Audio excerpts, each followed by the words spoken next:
Hi, everybody. We'll be starting in a few minutes.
Okay, people are still joining in. We'll give it a couple more minutes. Randy, can you hear me? I can hear you, Ed. How you doing? Okay, good. It's great to hear your voice again. Well, it's been a while. Yeah, been a long few hours. Right. We got oh, Al, I just wanted to ask you a question. Did you want to talk about your finds before the meeting or towards the end when we do the presentation? It's really up to you.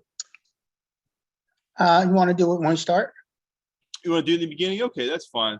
I just had to switch around a few slides. So I'm looking here. We have 7 of us. I don't really know how many people. I sent it out to everyone, but we'll give it a couple more minutes. Yeah, I see people coming in now. We might as well just wait. It's only 7:30, 6:32. So we'll give it a few more minutes.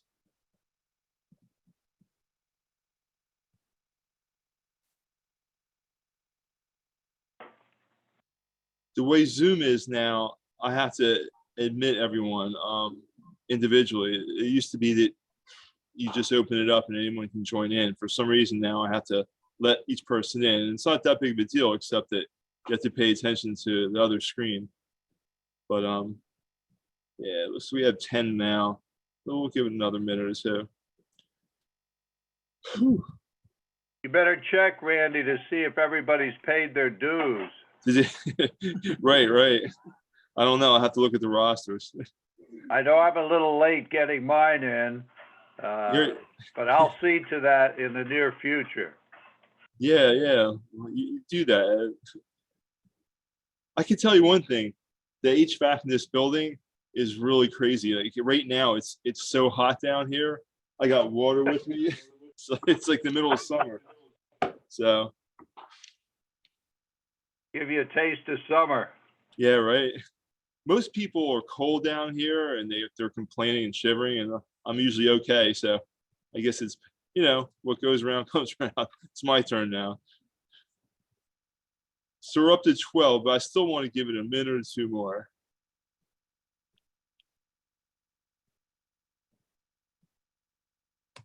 Whew.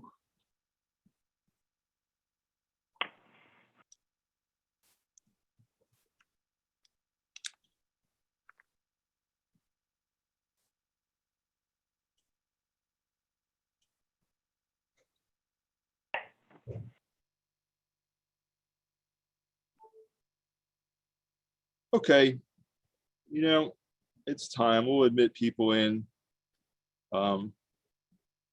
as they. Let me switch screens, everybody. Bear with me for a minute. Okay. So tonight we have Al. How's your last name pronounced? Rober? Robert. Okay, we have Al Robert here. He's a South Brunswick resident and does metal detecting, just like Paul does. And we have a few of his finds here up on the screen. The first one we have up here, if you want to talk about it, Al, this is the Hessian button. Did I put the right thing up? Yeah, that's it. Okay. It's a button that I actually found out when I was living in PA. Okay. I was living in Northampton, PA, and it was on my property. The property, the house only dated back to 1961, but the property was part of a larger tract that belonged to a church across the street. Matter of fact, the house was the rectory. It was built as the rectory, and the church dated back to the 1700s, I think 1740s or something. And also there was a school also on the property across the street, dating back to the 1700s. And I've been doing metal detecting for a few years, and I came up with this thing, and I went online trying to match it up. What is it? And the match I came up with was a Hessian uniform button. And I'm thinking, I'm in Pennsylvania. What's a Hessian button doing in Northampton, Pennsylvania? And I started to research it, and I found out that after the Battle of Trenton, over 1,000 Hessian prisoners were sent up to Allentown and put in 2 prisons in Allentown, Pennsylvania, which is a few miles from where I live. And after the war, half of those prisoners never went back to Germany. They stayed in the Lehigh Valley and intermarried because there were so many Germans in the area, and they lived the rest of their lives out there. And further researching, I found out that the church across the street at that time, in the early 1800s, every other week they would have Lutheran services there. And so, just putting 2 and 2 together, coming up with some type of scenario, I'm thinking someone who had lived on one of the farms in the area, and there was a number of old farms, a number of old farmhouses dating back to the 1800s and 1700s, just within a couple of miles of my house. And probably someone walking to church, may have come off and lost a button on my property. So that button, it looks pretty good for being in the ground for maybe like 200 years, right? Yeah. Yeah, and it wasn't even real deep. I would have expected it to be about 6 inches deep. It was about 4 inches deep or something in the ground. And I cleaned it off pretty good. It's pretty tough to get these things looking good, but that's what it ended up looking like. And he's got triple talons on the bottom. I just noticed that. Yeah. What do you think this is made out of? What's the typical material? I really don't know what it's made out of. I mean, it's nothing precious, obviously. Just be some type of a steel, I guess, a thin steel. Yeah, it's amazing. And I believe it's a 2-piece button too. What kind of button? I think it's a 2-piece button because the bottom section isn't there. It's just the top piece of the button. Oh, okay. Which again makes me wonder if it really is that old. But when I researched it online, you can take a look at that and go online. You'll see Hessian uniform buttons look just like that. Yeah, it's pretty distinctive looking. It's interesting. I guess it's brass since it didn't rust or corrode away over 20 plus years. You think? Yeah. Okay. It looks like it could be brass, right? Okay. The next one we have up here is that you found in the surf. It's a munition. Well, you tell us what this is, Al. Yeah, actually it's I found this at Seabright. I was detecting right along the waterline, so it was in wet sand, and the sand, and it was pretty deep. It was about at least a foot, 13 inches deep, which is weird that I picked it up, with the detector I was using at the time because it wasn't too sophisticated. But it was all encrusted, and I had to clean it up a little bit. And obviously not a great job of cleaning it up, but I cleaned up a lot of the stuff on it. And it turns out it's a fuse section of a artillery shell that it's a Schofield model 1907 artillery shell that they used. They used all the time in World War I. Matter of fact, the Allies even used it, that we sold to, even used this type of shell. And it's not the whole shell, obviously. There's a long piece that goes down from that. That's just the top section, the fuse section. And there's actually, you can see towards the bottom, there's actually a timer. You can see the markings for the timer. And what the artilleryman would do, he would set the fuse time, and then when they shot the shell, it was set to explode over the trenches, the enemy trenches, and the head would be filled with pellets of some type, and they'd go out and kill the enemy. Oops. Yeah, I can see the markings down here Yeah. on the bottom. It looks like it says MODEL. I can't really make it out, but Yeah, it says model, Schofield model 1907M. 1907. Yeah, it looks like that. Yeah. Wow. So that was It's in quite the heavy water. too. It's What's pretty that? heavy too. In the water all that time. Wow. Yeah, yeah. Well, Fort Hancock is not too far from there, and it was an active fort again at that time. And they used to do a lot of target practice, shooting the shells out into the close to offshore at targets out there. And sometimes, from what I found out, sometimes the shells would be live, the top sector would be live. Most of the time, it wasn't. But it was just for target practice. And I'm thinking when they were doing beach replenishment, they must have, pulled up some sand, and somehow this got through the filter. And when they replenished the beach at Seabright, that's the only thing I could think of, unless it was swept up over the years, and there's a lot of them out there. This isn't the first one that's been found. There's fishermen are pulling this stuff up in their traps, Huh. So yeah, I Oh, just thought it was pretty cool. I didn't know really what it was because it was so encrusted. So we were just throwing it around, a friend of mine tossing it back and forth, and until today, I don't know if it's even live or not. I doubt it the way we handled it, but it's in my garage. You wouldn't want to find out. Yeah. Well, that's interesting. And the next one up we have is Yeah. Now cannonball. this is, I didn't find this metal detecting. It's cannonball. And I didn't find it metal detecting, but it's got a cool story. So that's why I want to share it. Actually, it was found right off of Livingston Avenue in New Brunswick. As you know, during the Revolution, New Brunswick was controlled by the British. And my wife's grandfather had a home there on Howard Street. And every year he had his garden in the backyard. He'd have a big garden, and he'd have his grapevines and everything else out there, plants out there. And I'm sure, and at one point, I guess he was digging his garden, and he found this thing, and it had to be left over from the British when they were there. And a cool story that I found out also when researching this, during the Revolution, of course, the British and the Americans used the same size cannonballs, same weapons, pretty much, and what would happen was when this thing would stop rolling, when the British would fire at the Americans, and if it didn't hit anybody, thank God for that, and it would stop rolling, the American troops would grab it and bring it to their artillery men to fire back at the British. And for every ball that they brought back, they would get an extra ration of rum. So it was pretty enterprising for them to grab as many dead cannonballs as they could find. But you kind of wish they were shooting at the enemy instead of chasing cannonballs. But that's what this is. That's so interesting.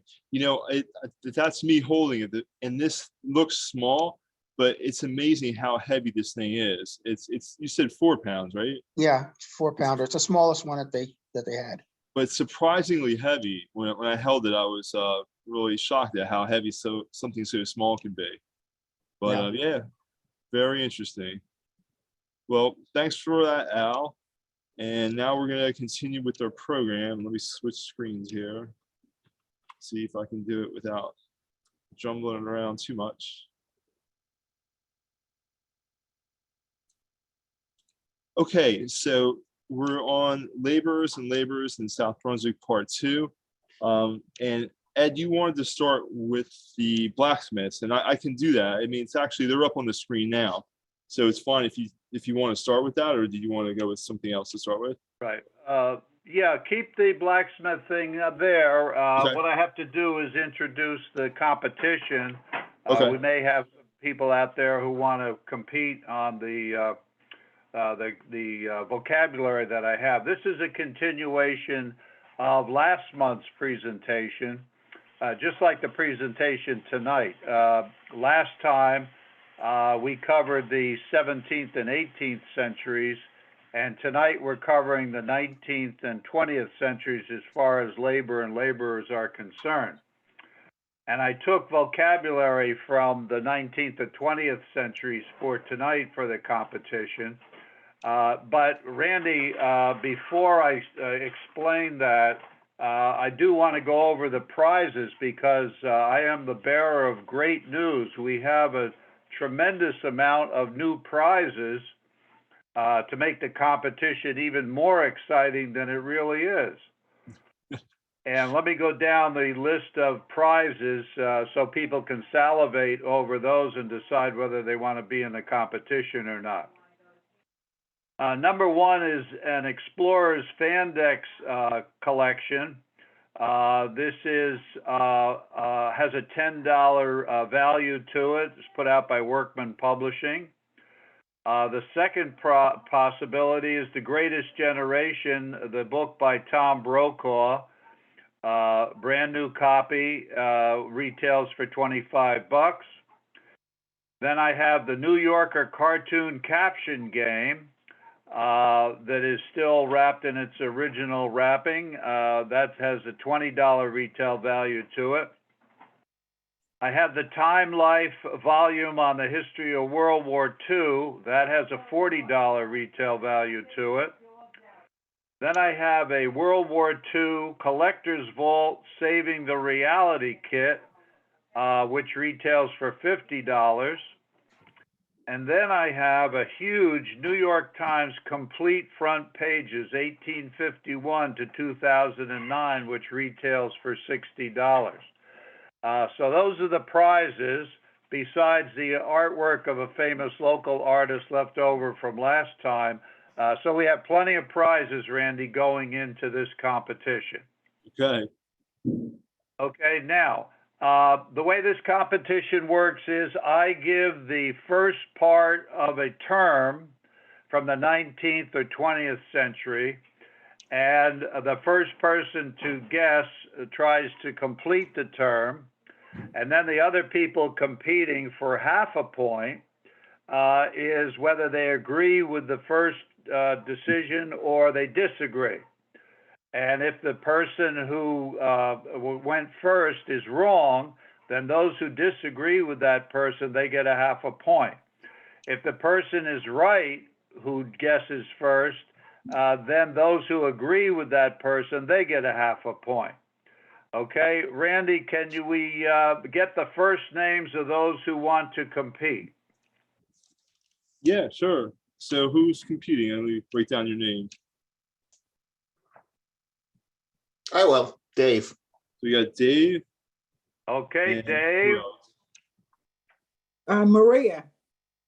Maria. Okay. Marcy. Marcy. All right. Marcy. Okay. Marcie. No E, just an I. Oh, just an I. Oh, okay. From last time, right? Mm-hmm. Okay, great. And who else?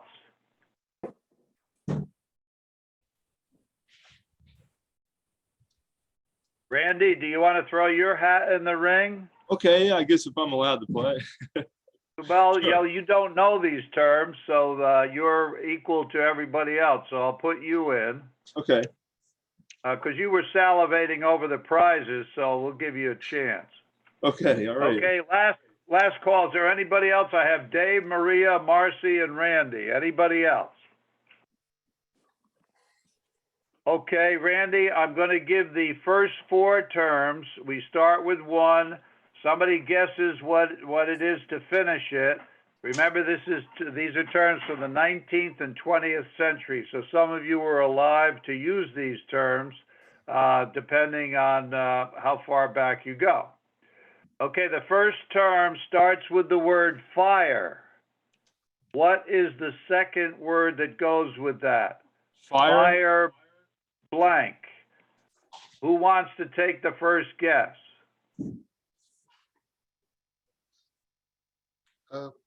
I will. Fire extinguisher. Okay, fire extinguisher, that was Dave. Yeah. Yeah.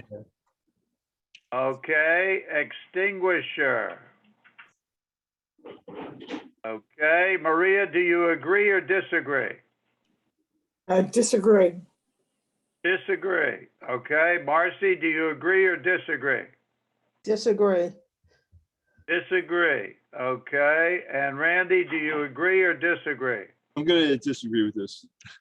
Disagree. Okay, all three of you got half a point because the term is fire rake. Fire rake. Remember, 19th and 20th century. So for some of these, they go back. Okay, second term. Remember, we're going to do just 4 to start. Short-legged blank. Short-legged blank. Who wants to guess?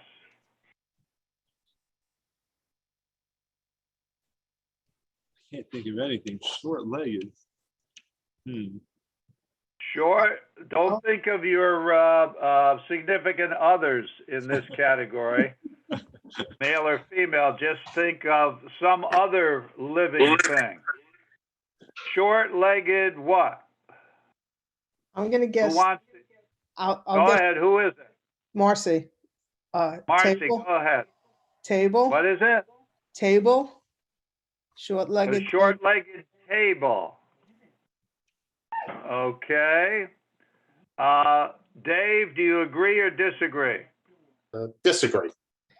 Disagree. Maria, do you agree or disagree? Disagree. Disagree. And Randy, do you agree or disagree? Disagree. Disagree.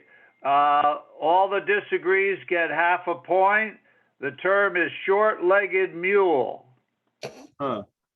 Short-legged mule. You'll see how those are used in our area when we go over all the history. Okay, next one. Twin beam blank. Twin beam blank. You're saying twin Well- like two. Right. Okay. Twin beam, that's hyphenated, and then the word that follows is what you have to provide. Who's ever daring to go first?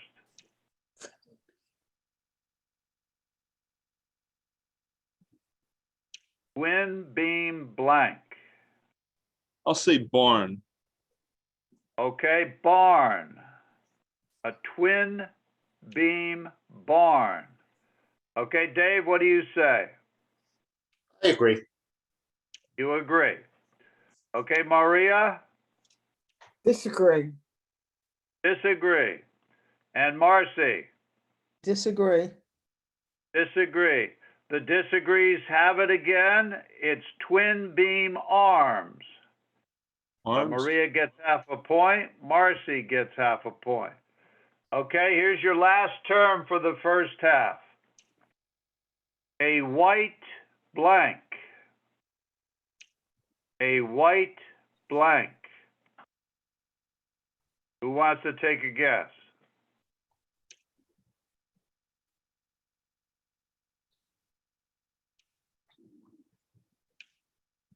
I will.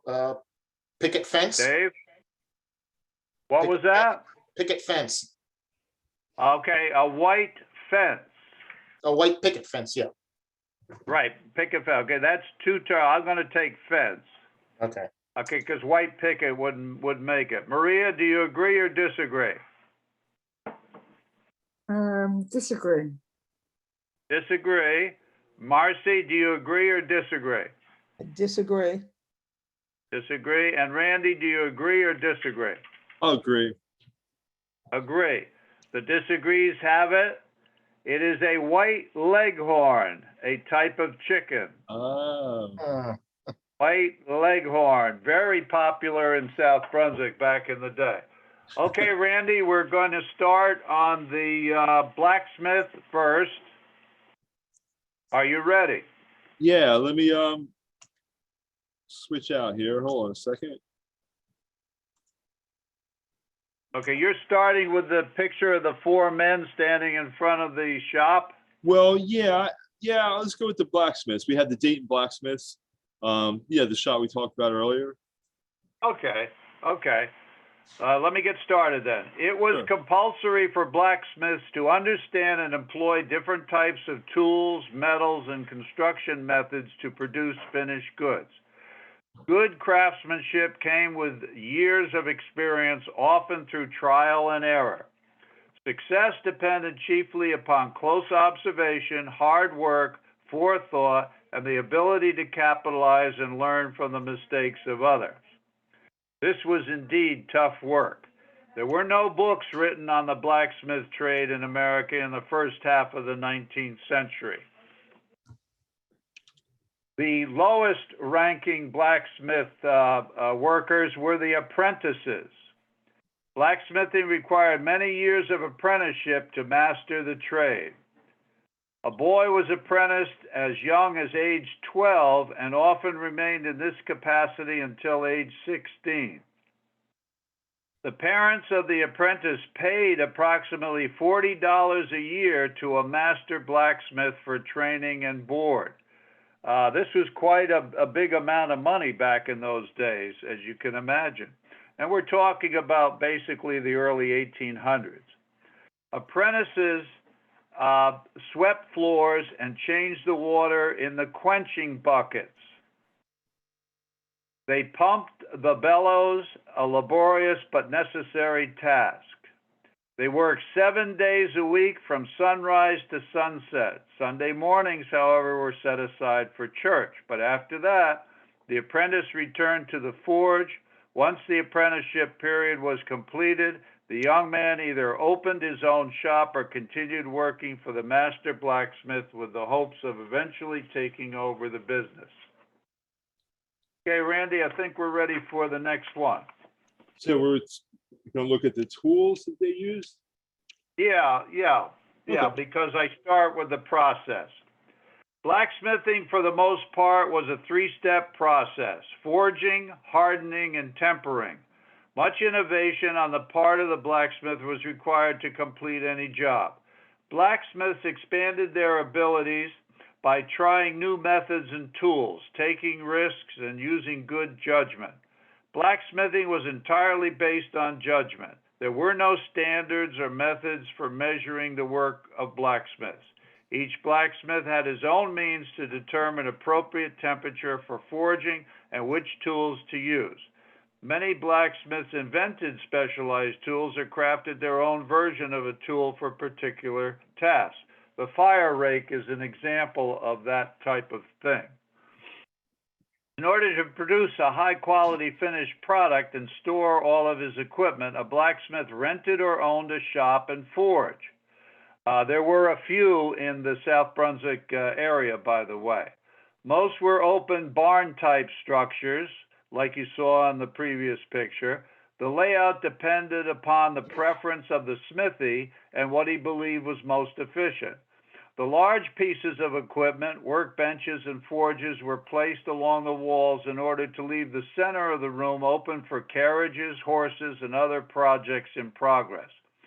When constructing a shop, sufficient space, light, and ventilation were the three most important considerations. By the late 1880s, Richardson's book was an already important reference because it was helpful for new blacksmiths and useful to those already established by trade. So this author, Richardson, who was a blacksmith himself, he had the first book on blacksmithing, and that was an important addition to the trade. This was by the 1880s. Okay, now, there are several tools, and I'll just mention some of them so you're familiar with the vocabulary of them. We already know about the fire rake. There were tongs. There were Cooper's anvil. There was, of course, the furnace itself. There were shovels that needed to be made. The anvil, of course, was very important. And Randy, I think I'm going to stop it there as far as blacksmiths are concerned. Did you run out of pictures? No, we went through 'em. Do you have more pictures of blacksmith? No, we only had a couple and I went through them. Okay, good. Then what I'm going to do is move on for the sake of time. And we're going to go to the lock tenders, right?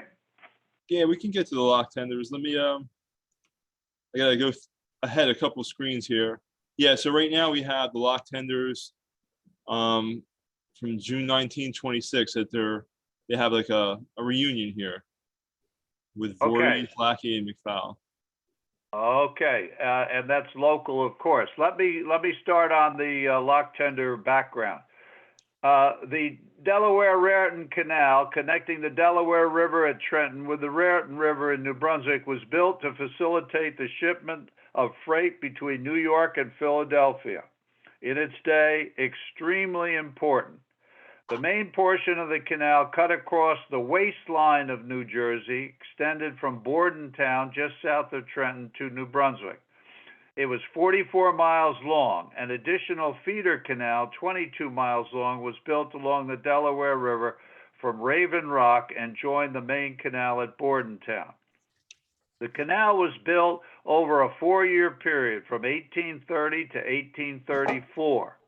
Irish immigrants fleeing the potato famine performed most of the backbreaking labor of digging the canal.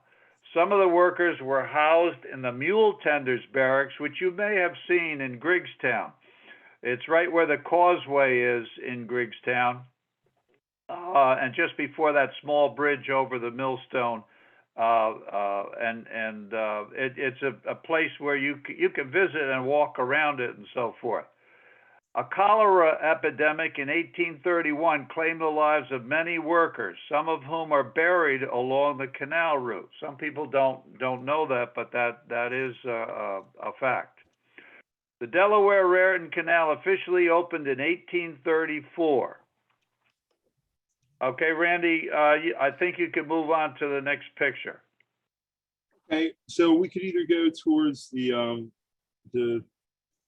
people pulling the mule tenders, or we can look at the boats. So which one do you want to talk about? Let's take a look at the boat. Okay. A variety of goods were transported by barge along the canal, including animal feed, lime for farmers, clothing, and furniture. Coal, however, accounted for the bulk of the shipments. People who lived along the canal would place jars on their fences, and the bargemen would attempt to throw pieces of coal into them as they passed by. That way, some people supplemented their supply of coal. So that was the big money product in the area at the time that the canal in its early years. Okay, I just wanted to point out. I just want to point out real quick, Ed, in the slide I have up here right now, that's Kingston in the background, and that up on the hill, you can see this is Kingston right up there in the background. Great, great. Okay, now I'm getting right into the lock thing now. Because of a 57-foot difference in elevation between Bordentown and New Brunswick, 7 locks were installed in the main portion of the canal. A barge would enter the lock, be raised or lowered a few feet, and exit the other side to continue on its journey. The flow of water within the lock was just at the right height to equalize the water pressure behind the lock door. 2 lock tenders pushed on 2 twin beam arms that multiplied their strength to move massive wooden doors. The lock tenders braced their feet against wooden planks and advanced through cleats with their feet, pushing as hard as they could to move the wooden lock gates. So one would have to be very strong to do this type of work, and of course a professional. You had to know what you were doing. A lot depended on the success. Okay, Randy, do you have any more canal pictures not featuring the mule tenders? Just something else. Do you have there's anything a else? couple more here. Yeah, I have. It's just Kingston looking towards the mill, and there's the hotel in the right of the photo there. That's an old picture of Kingston. Okay, good. Stick on that first one here, because I'm still talking about the lock tender stuff. Two types of wooden structures, an A-frame and a Yep. king post, were used. The bridges could be pushed open with the turn of a handle. A bridge tender lived near each bridge. And also your lock tenders, like the lock tender house, which is down in Kingston there, right next to one of the locks. And a small shelter was built adjacent to each structure. The bridge tenders communicated with each other and with the lock keepers by means of a telegraph system so that they could warn each other of approaching barges. This was one of the first commercial uses of wireless communication. So you see another invention that was very important here to develop the success of the canal system. Entire families lived aboard the barges, which were about 90 feet long and 10 feet wide. Parents used to tie a rope just long enough to reach the perimeter of the barge around toddlers' waist to prevent the children from falling overboard. It was common for barge families to become friendly with the bridge tenders along the route. So this type of work and labor and so forth, and the people involved, became a lifestyle. In other words, it took on its own life and became quite big in the area for several years, until, of course, the railroads came along and sort of ended all the fun. When barges stopped for the night, they would park near the lock in Griggstown. The mules were stabled at that location and could usually be exchanged for fresh animals. The mule tenders would bed down at the barracks on the causeway. So, Randy, here you can get into the mule tender thing.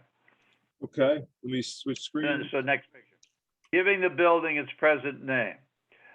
During the peak operation years, now these are the peak years of the canal, 1866 to 1871. The Delaware and Raritan Canal handled more freight than any other artificial waterway in the country, surpassing even the more famous Erie Canal. Okay, so that put us on the map for that decade. Okay, now I'm going into the mule tenders, Randy. Okay, yeah, I have a picture of a young guy with a couple mules pulling the barge. Okay, and it's good you said young guy, because a lot of people don't realize it, that most of the mule tenders, I'd say at least 3/4 of them were boys, were minors, and they were the ones that took care of the mules, led them along the towpath and so forth. When the canal boats went along, they had no power except for the animals that were pulling them, usually 2 mules who were attached by a rope to the boat. The mule tenders led the mules on the towpath, a path that ran on the side of the canal. Some of us have walked on the towpath, probably more often than not. Even though the mules were smart and knew the way, someone had to walk to keep them moving because they'd stop to eat the grass. The towpath was a salad bar for them. Usually the mule tenders were children, some even younger than 9 years old. Mules were walked alongside the canal at 4 miles per hour. 2 days to traverse 44 miles from New Brunswick to Bordentown. Mules and their tenders were used on the barges until 1933. I have a question. Go ahead. If it took them 2 days to go from New Brunswick to Bordentown, so where did the tenders sleep and what did they do? Do you know what they did with their mules and overnight? Okay, well, they, the halfway point that they keep putting out is your Kingston area. Now, your Kingston area would include Griggstown. In fair weather days, I mean, they could sleep out under the stars with their mules. But the lock tender's house could house some of them, and the house in Griggstown was the main stopping point, because, like I say, that's sort of like a halfway point. So they did have housing for them, But, you know, kids being kids, a lot of them would not even bother with that. They'd sleep outside under the stars, that type of thing. So that's basically what I know about it. Okay, I just have having a picture of a lock tender's house at Kingston up. So, Okay, you're showing that? yeah, yep. Okay. Now, just a little bit more on it, and then we'll be finished with the mule tenders. The team towing business was quite an industry, was one of the quotes from a lock tender who was interviewed for an article in the late 19th century. The team, and I suppose there are 500 or 600 beasts employed at it. Of these, 250 belong to what is known as the regular service, which I believe was established by James Buckaloo. That's a local name that crops up quite a bit in our history, who held the contract for furnishing the motive power when the canal was operated by the old Camden and Amboy Railroad. That's the outfit that took over the canal from its independent ownership. The same service passed into the hands of Richard S. Conover and J. Bingham Woodward in 1866. Mules were used exclusively by these gentlemen. They preferred, horses were preferred because, no, the mules were hardier than horses, and that's why they used them instead of horses. They can stand heat and cold, sunshine and rain better, said the lock tender. Sometimes a team of them will have to stand in a sweat quite a while at a lock, for instance, and never seen the worse for it. A team of horses would have to be blanketed or they might catch cold and die. The mules used to come from Kentucky and were bought in droves of 25 to 50.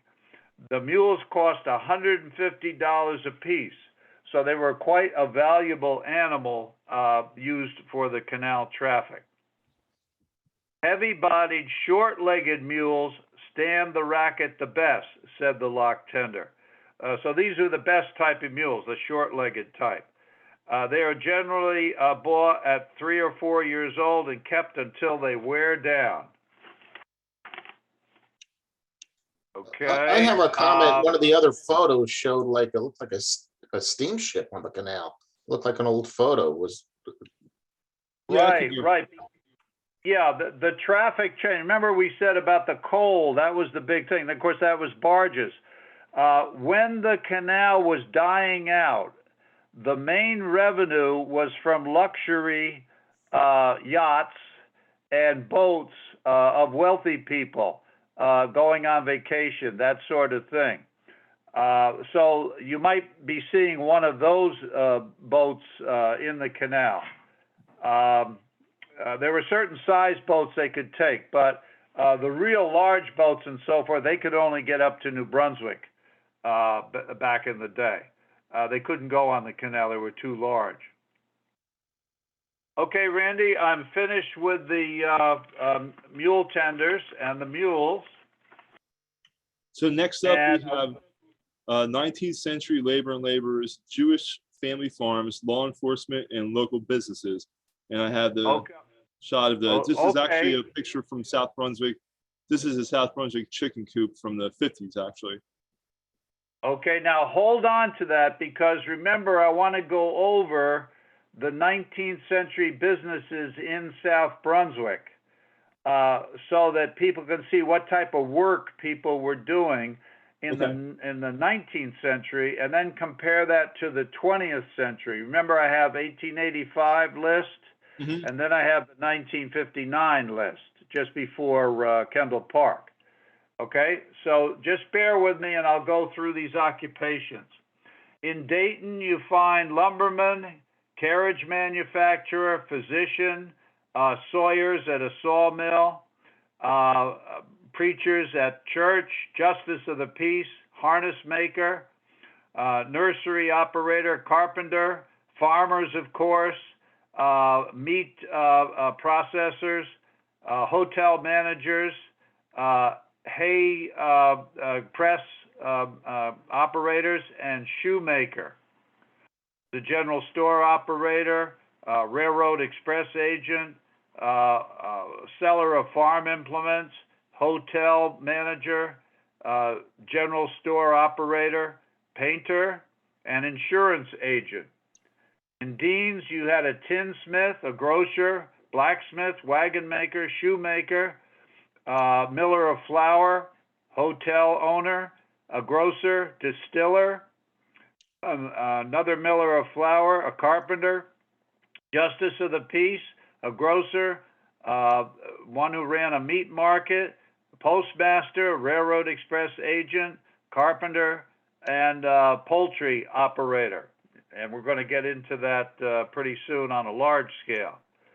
In Franklin Park, which was straddling Route 27 at the time, you had a postmaster, general store operator, hotel manager, undertaker, and wagon maker, somebody who ran a meat market, a blacksmith, a physician, justice of the peace, a blue cent, and I'm not sure what a blue cent is. Maybe somebody can help me. BLUSSENT, and a physician, a lime producer, a painter, sewing machine salesperson, and a shoemaker. In Kingston, you had justice of the peace, a dentist, a telegraph agent, a shoemaker, a hotel operator, express agent, a sash manufacturer, general store operator, hotel owner, railroad agent, a wagon maker, justice of the peace, postmaster who ran a general store, and a shoemaker. And last but not least, Monmouth Junction, a fertilizer manufacturer, a blacksmith, a plumber, express agent, hotel operator, postmaster general store, railroad agent, fertilizer manufacturers. You had two of them in Monmouth Junction, and a telegraph agent. Basically, if you boil it down, we still had a lot of farmers and farm-related types of work. Okay, Randy, now we're ready for the Jewish farm, egg farms, and that sort of thing.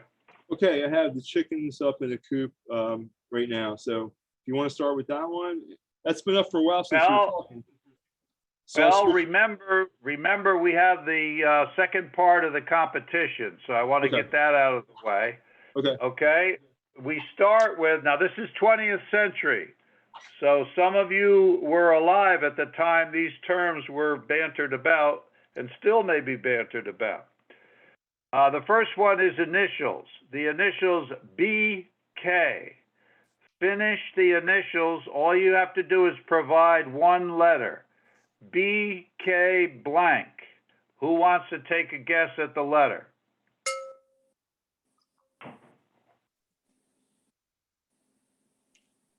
BKA, A. BKA. That's Dave. Mhm. Okay, Maria, do you agree? No, I disagree. She disagrees. Okay, Marcy, do you agree or disagree? Disagree. Disagree. Okay, and Randy, do you agree or disagree? I'll agree. You'll agree. Okay, the disagrees have it because the initials are BKP, and they stand for Before Kendall Park. This was an expression that people used when Kendall Park first got started. BKP would mean modern times, or no, would mean the old times, the old-fashioned way, and so forth in South Brunswick. And AKP would mean at the time of Kendall Park and after. Okay? So the second term, bars and blank. Bars and blank. Who wants to take a guess?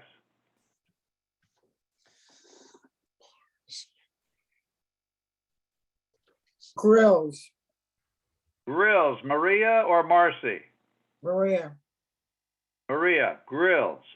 Okay, Dave, do you agree or disagree? Agree. Agree. Marcy, do you agree or disagree? I'm an agree. Agree. And Randy, do you agree or disagree? Yeah, I'm going to agree too. Okay, everybody's a winner. Yeah. Maria gets a point, and everybody gets half a point. Bars and grills. This becomes a big thing in South Brunswick after BKP. Okay, and actually they had some before too. Okay, the next one is vigilante blank. Vigilante blank. Who wants to take a guess? Justice? Okay, Justice, is that Marcy? Yes. Okay, vigilante justice. Okay, Dave, do you agree or disagree? Agree. Agree. Okay, Maria, do you agree or disagree? Agree. Agree. And Randy, do you agree or disagree? I'm going to disagree. Disagree. Okay, Randy is the winner. It's Vigilante Society. The Vigilante Society was the first law and order group in South Brunswick. Okay, the last one. Raising the blank. Raising the blank. This was an expression in the early days of police in South Brunswick. They would use this expression. Raising the blank. Who wants to guess? Alarm? Dave, what'd you say? Alarm. Alarm. Raising the alarm. Okay. Maria, what do you say? Agree or disagree? Disagree. Disagree. Marcy, what do you say? Disagree. Disagree. And Randy, what do you say? I'm going to disagree. Disagree. Okay, all the disagrees get half a point. It's raising the devil. Raising the devil. Okay, Randy, I'm going to give you the totals and so forth when we finish the presentation. Okay. Okay, Randy, we're ready with the Jewish family farm and the egg farming, okay?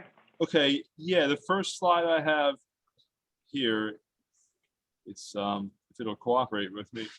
I have a picture of Mr. and Mrs. Carl H. Fink, who they bought a poultry and egg farm through the State Board of Agriculture. So this picture is actually a South Brunswick picture from 1956. And it looks like a communist 5-year plan picture to me. Okay, here we go. Many among the first to come call themselves Am Olam, which can be translated from the Yiddish as both eternal people and the people of the world. In the waning years of the 19th century, they were among the hundreds of thousands of oppressed, propertyless Jews of Eastern Europe who fled brutal Tsarist pogroms, many to seek a new life in the United States. When they arrived, the immigrant teeming cities were not for them. They had a special vision to settle on the land, to till the soil, to literally dig the roots into and become part of the American dream. Okay, Randy, you can move on to the next one, I think. Okay. They were members of an ideological back to the land movement whose leaders preached that farm labor was a means of achieving personal dignity and a way of reversing the tide of anti-Semitism that drove them from their homelands. Aided by Jewish philanthropic organizations, the Am Olam fanned out across the country, establishing farming colonies in remote regions of Louisiana, Oregon, Kansas, and southern New Jersey.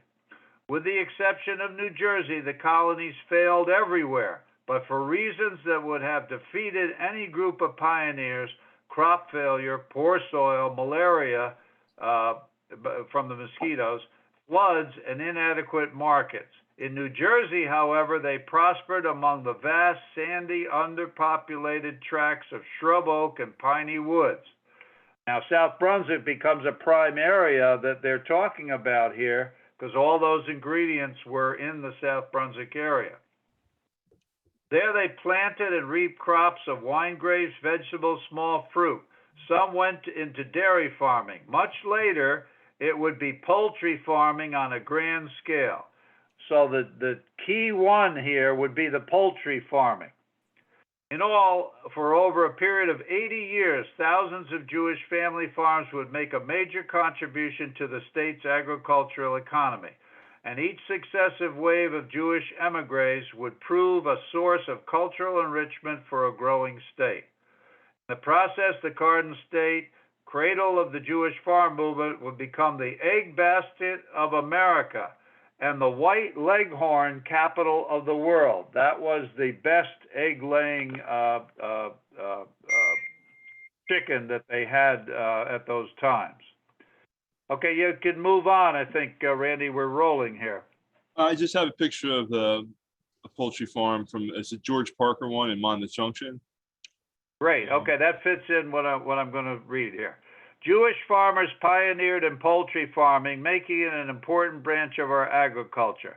They experimented in genetic breeding of livestock and developed vaccines against animal diseases. They grew new strains of wheat and other grains, and they had model fruit orchards, grape vineyards, and vegetable farms. Let me see. Okay, we're moving on to the notes. And by mid-century, and now we're talking about the 1940s, 1950s, 1 to 1.5 million dozen eggs per year were being produced. And the size of the laying hens that you might have on one of the farms went up to 10,000 laying hens. To give you an idea of how egg production was growing, from 1900 it was 12 million. 1995 it was 38 million. There were 3 main chicken breeds: the Plymouth Rock, the Rhode Island Reds, and the Jersey Black Giant Wyandotte. And for egg laying only, the White Leghorn was the best. Okay, Randy, I don't know how many pictures you have left, but I'm ready to mention some of the famous egg farmers in the South Brunswick area. Okay, yeah, I just wanted to talk about this one. This picture here is the chicken coop from the Bacharach farm. And this is where the library, this is the library space. Right now, the library occupies that space you're looking at there. So this area right here on 110 Kingston Lane was chicken farm. There's another Right. shot too. So we Right, have and two shots in the Bacharach farm. The one who ran that farm was Martin Bacharach, Okay. in case anybody needs to know their first name. Okay, I'm going to run down the famous families in this type of endeavor. Of course, at the top of the list is George Siegel with his farm on Davidson Mill Road. And also on Davidson's Mill was the Schultz family. On Fresh Ponds Road was Andrew Hudak and Dmitry Ilnicki. On George's Road was the Myers family. And of course, on Kingston Lane was Martin Bacharach. And I just wanted to point out that on this one shot I have here, it's a picture of George Siegel kneeling, but you can tell it's a converted chicken coop because the way the windows are low, you can tell from the earlier pictures. So he's working in, in his, what he used to raise chickens in. Right. And he converted the chicken coop thing that he had there into his studio for his artwork. Okay, now, Randy, I'm sorry, this is Dave. There's a company called Siegel Egg. Is that by any chance the same Siegel family? Yes, George Siegel's family is extensive in the area. They by and in-laws, the Cutleroff family of South Brunswick, they're associated. I believe, Randy, isn't the daughter still involved with his art work and so forth? Yeah, she's still involved with the estate, and I believe I don't think she lives in South Brunswick, though, does she? I think she does. If she doesn't, she takes care of the house. So I think she still has connections here. Right, I saw her a right. few years ago when we had a fundraiser, and I was actually talking to her. She gave me a few pictures. Actually, those pictures of the Back Rack Farm, I think she had those, and I made copies of them. So she's still in the area, I believe. Right, right. And, I find it interesting that, he gets into these plaster molds of people. And I keep thinking of, the white lime and stuff, that has to do with farms and the chicken leftover stuff, all that.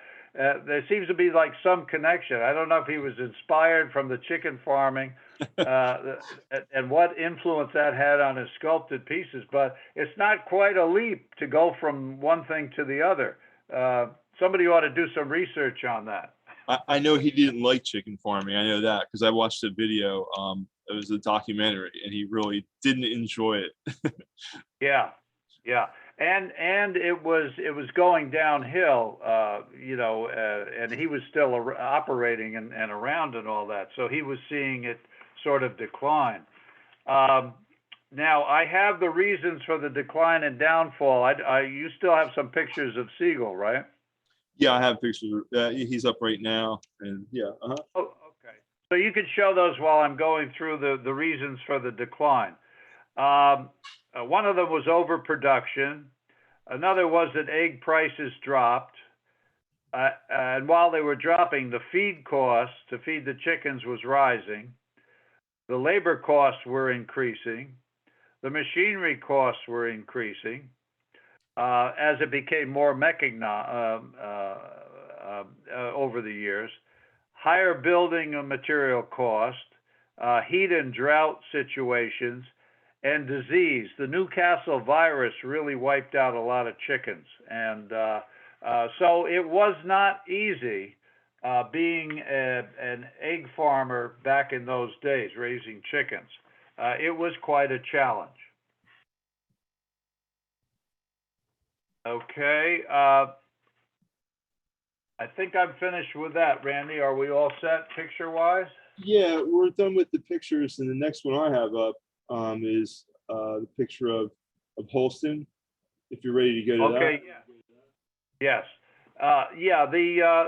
I would say the pioneer police officer in South Brunswick is Captain Holston that you're seeing there in the picture. Now, there were a couple of things that preceded him, so I'll give you the background on that, and then we can get up to his time period. Before Fred Holston, who happened to be the first paid constable in South Brunswick, you had the Pioneer Grange, number 1 in Dayton, which is famous in its own right. It was formed in 1872, and it was a coalition of farmers to promote their goods that they were producing, but also to protect themselves. Because there was a lot of livestock thievery in the South Brunswick area. And so the Pioneer Grange members formed like a vigilante group. Now, the vigilante societies, plural, came along. And each community required some oversight for a nonpartisan organization to protect its residents from harm and to make certain that laws are enforced to provide this protection. Around the turn of the century, many towns in New Jersey organized vigilante societies. Okay, so we're talking about the early 1900s. Their main purpose was to organize local citizens and empower them to pursue those suspected of stealing horses, mules, livestock, wagons, and other personal property. Monmouth Junction, Franklin, and Kingston had such organizations. Members' dues paid for advertisements to locate missing horses. There were $100 rewards for the capture of chicken thieves. The organization was disbanded in 1940. So notice how long this lasted. These vigilante societies were in South Brunswick for about 40 years. According to James Cortelyou, who was a vigilante society and secretary treasurer. The automobile came in, and there was nothing left for us to do. That's why we disbanded. So along with the automobile, of course, comes Fred Holston and what we know of as police. Now, there was a time period before we got organized where the state police were in charge of the South Brunswick area. Through the efforts of the State Grange Organization, Pioneer Grange #1 member and 1917 West Point graduate H. Norman Schwarzkopf, the New Jersey State Police was formed. In 1921, troops began training under the direction of Schwarzkopf, and on December 1st, 1921, they took their oath of office. On December 5th, troops set out on horseback and motorcycle to posts throughout the state. Until the 1930s, the New Jersey State Police was the only policing authority in South Brunswick. So the state police were officially in charge of law enforcement in the South Brunswick area at that time. For the most part, the New Jersey State Police patrolled South Brunswick utilizing their 61 horses and 20 motorcycles. Horseback was the primary patrol vehicle in the 1920s. Okay. Now, we get up to an article which I found, and I found it quite interesting. Two old-time police officers reminiscing about how it was in the good old days.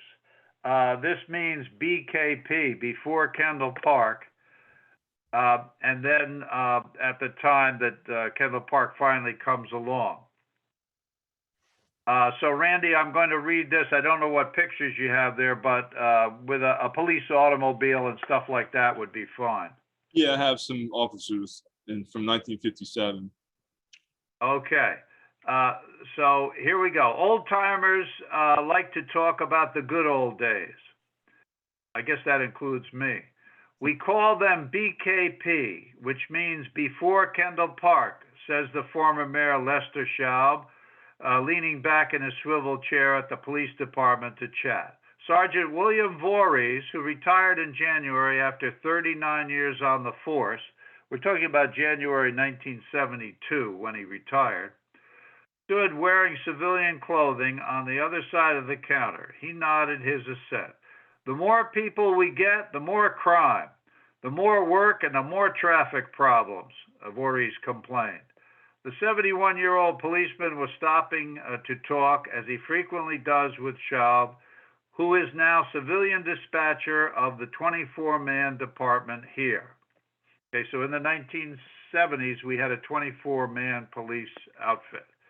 Both Voorhees and Schaub can remember when police work was handled by a few part-time constables, when the 1,500-home Kendall Park development was a rolling plain, and when the municipal building lot was a baseball field. None of those things were too long ago. The BKP population in 1950 was 3,998. So we hadn't even reached 4,000 in population in 1950. By 1960, the township had grown to 10,000 residents. Now it is 14,000. This is in 1972. Schaub was mayor during half of that decade, from 1955 to 1960, a time during which Kendall Park development was approved and the municipal building where he now works was constructed. 2 years later, in 1962, the township got its first full-time police force. And of course, that is the start of what we consider modern times in South Brunswick. Voorhees grew up on farms here, and his father grew up on farms. I'm still a country boy, he says, but the area will keep changing and changing. Unlike most residents of Kendall Park and other new housing developments that have sprung up here since 1950, Voorhees can remember the township in the 20s, the 30s, and the 40s. Everybody knew everybody, he says. Today you don't know your next door neighbor. Voorhees recalls house parties, dances, hot cider, and raising the devil every Saturday night during the 1920s. Then in the 1930s, the tempo of life changed. There were fewer house parties. Dances sponsored by the PTA and Grange became the main social life. The Depression hit hard, he says. It hit me hard mentally. It taught me to save. I saw people in the middle of the streets praying the day the bank closed. They say save for a rainy day. That was the rainy day. In 1933, Voorhees became a volunteer constable working with Fred Holston, who was now police chief, Tony Delra, and James McDonald. So those were the early policemen in the area. Being a policeman, he says, fit in with his philosophy of life, to live in a house by the side of the road and be a friend of man.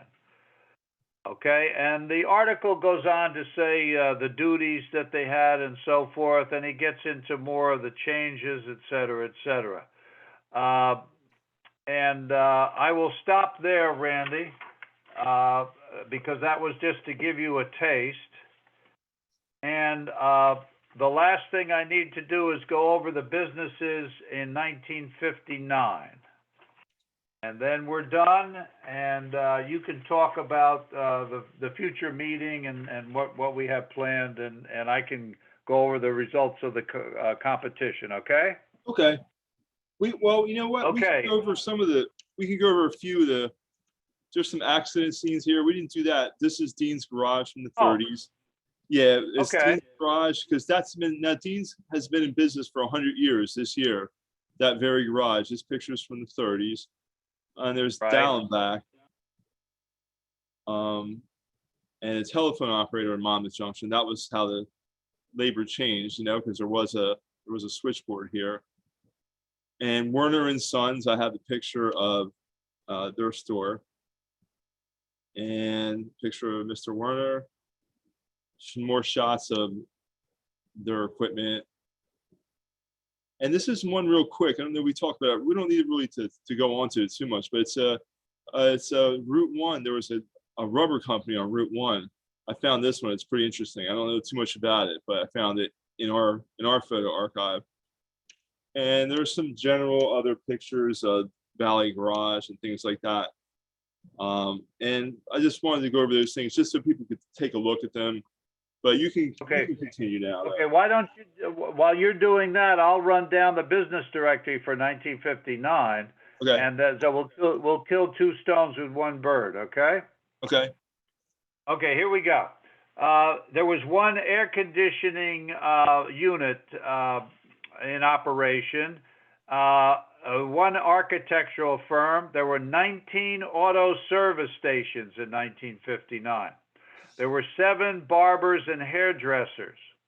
There were 8 bars and grills.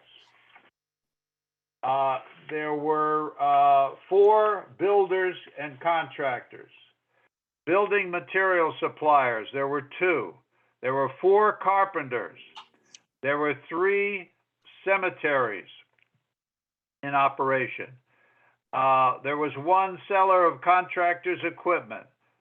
2 sellers, 2 electrical contractors, 1 excavating outfit, 1 feed grinding outfit, 1 fertilizer outfit, 1 furniture repair, 2 garage door makers, 2 gift shops, 8 food stores, an automatic catering and vending machine operation, 4 fuel, oil, and coal operatives, 1 hardware store, 6 hotels and motels, 4 insurance agents, 1 lawnmower repair, 2 liquor sales, 1 machinist, 2 mason contractors, 1 metal plating outfit, 2 milk distributors, 1 music studio, 3 nurseries, 1 painting outfit, 1 paper hanging outfit.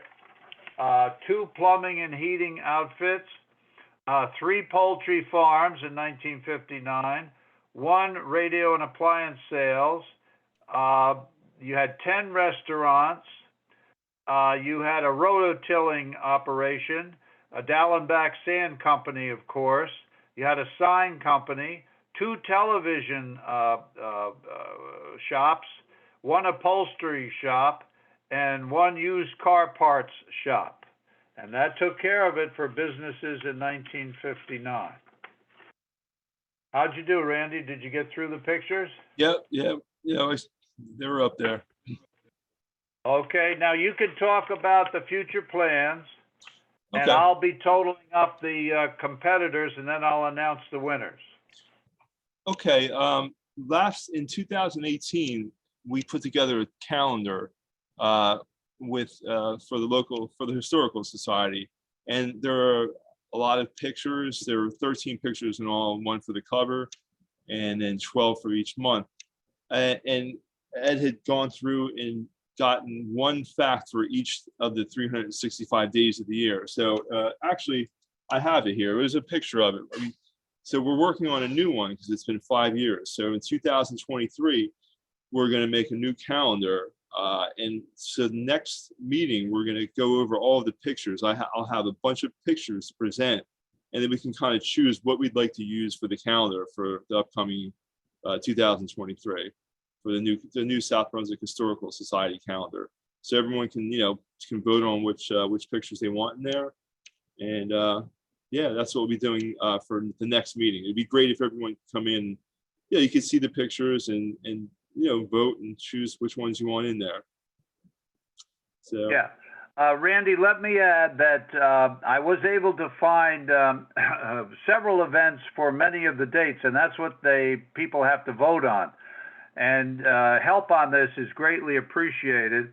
We'll take our time with it. And the only date, you can help me with this, where I didn't find something new that I had before that we used for the first calendar, was July 31st, any year. If you know of anything that happened in South Brunswick Township on July 31st that's worthy of the calendar, then call up Randy and tell him so that we can add that to the list. And hopefully we'll get more than one thing and we can vote on that date. But that's the only one that gave me a problem. All the others, we have at least one thing new for each of those days of the year. Okay, Randy, I can announce the winners now of the competition. okay, Okay. Dave, you got a total of 1 point. And Randy, you got 2.5 points. Marcy, you came in with 3 points. And our winner tonight, top prize, is Maria with 4 points. So the competition was real close. Congratulations to Maria and Marcy, Dave, and Randy for competing. And Randy, the prizes are in the history room. okay, And the people can come in and pick out the prize that they want. Well, I haven't rated the prizes, but the price range of what their value is goes from $10 to $60. But that's up to you to decide what you want. So, Randy, I think the best thing to do is Maria won, so she should get first choice. But I don't know if Maria can make it to the library before Dave and Marcy get there. Why how don't do you you want just to let her work? claim what she wants and then set that aside? Okay, I don't okay, know you what want I to do want, that? but I can go tomorrow morning if that's helpful. yeah, I'll be here, Okay, Maria. I'll be here. Okay. Just go to the information desk, and Okay. if I'm not up there, they'll call down for me, and I'll come up to meet you. How wonderful. okay, so Maria's going to be there Wednesday. Right. Okay, now can Marcy come in on Thursday? I can in the morning, yes. Okay, how about that, Randy? Does that work for you? That works. It does. Okay, and then all we have to worry about is Dave sneaking in at any time after that. Okay, I could probably come in on Friday. Okay, Friday. Friday, I That's won't good. Now, be here on Friday, but you can you can tell me. Well, how do we Well, work? I came in last, so what day will he be in next week? Next week I'll be here on Monday. Yeah. Okay, Monday, what about Tuesday? You there? Yeah, Tuesday I'm here. I'm here from 1 to 9 on Tuesdays. So 1 to 5 Tuesdays? 1 to 9. Yeah. 1 to 9, okay, be Tuesday. Okay. Okay. Okay, and Randy gets to pick last because he's the host of this thing. So, Brandy, you can pick from whatever's left over. Okay. So we have the 1, 2, and 3, and then you, even though you came in third place, we're not going to quibble about this because we're all good sports. Okay, and if you happen not to like any of the prizes, remember the paintings there are paintings left over from the last time, so you could choose from there too. They're framed and ready to go.